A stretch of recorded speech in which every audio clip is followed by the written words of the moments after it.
Start with the hands elevated. You want them outside shoulder width apart, and you want to be high enough to challenge your body on the way down. The key thing here is what the elbow does. We want it to stay tight to the body as we rotate the shoulder blade. The hands can spin out and we're trying to lower the chest as far as we can. If the hands are elevated and the feet aren't, your thighs will hit the floor first.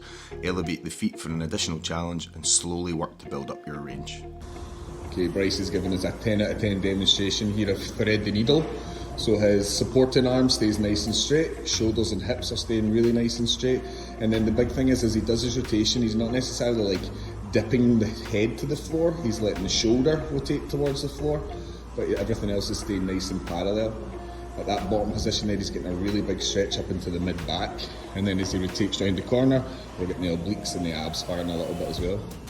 Excellent, Bryce. You might just become my new coaching video.